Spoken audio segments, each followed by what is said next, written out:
नाज़रीन किराम अस्सलाम वालेकुम। आप देख रहे हैं अलतहरीर ऑनलाइन। मैं महबूब रब्बानी करवा सच में आपका खुश आमदीद।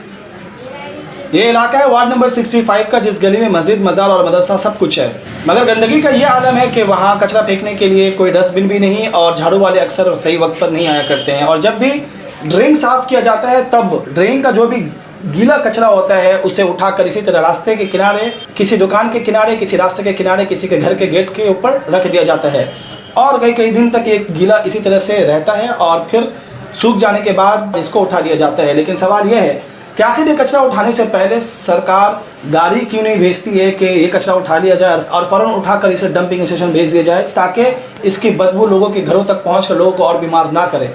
क्या सरकार के पास गाड़ी नहीं है? क्या सरकार के पास ऐसा कोई इंतज़ाम नहीं है जिसके ज़रिए से इस गंदगी को उठा लिया जाए? जब कौंसलर से बात की जाती है तो पता चलता है कि ये कचरा इसी तरह से उठाया जाता है। मगर मेरा सवाल ये है कि अगर यही कचरा आपके घर के सामने हो तो क्या आप इसी तरह से इसको कई दिन तक छोड़ देंगे?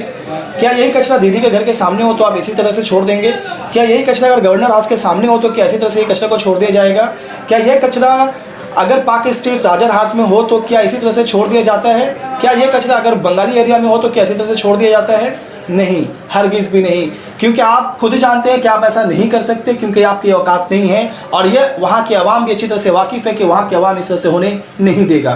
खैर मनाए, ये मुस्लिम इलाका है और ये गरीबों का इलाका है जहाँ पर आपकी अपनी मनमानी चल जाती है कि आप जिस तरीके से यहाँ के लोगों को गंदगी में रखना चाहते हैं यहाँ के लोग रह जाते हैं। अगर ये मुस्लिम इलाका ना हो, अगर ये गरीबों का इलाका ना हो तो इस तरह की गंदगी फैलाने की आपकी जरूरत नहीं होगी। खैर, किसी से कोई शिकवा, कोई गिला, कोई शिकायत नहीं है जनाब। ये गंदगी में जीना तो अब हमारी मुकद्दर बन चुकी है और हम तो अपनी मुकद्दर को बदल नहीं सकते। अब देखना है कि ये गंदगी में जीना हमारी मुकद्दर कब तक रहती है, कब तक हमारा मुकद्दर ऐसे माहौल में जीना होता है जहां सरकार, जहां हुकूमत हमें नज़रअंदाज करके बिल्कुल मरने के लिए छोड़ दे किनारे पे।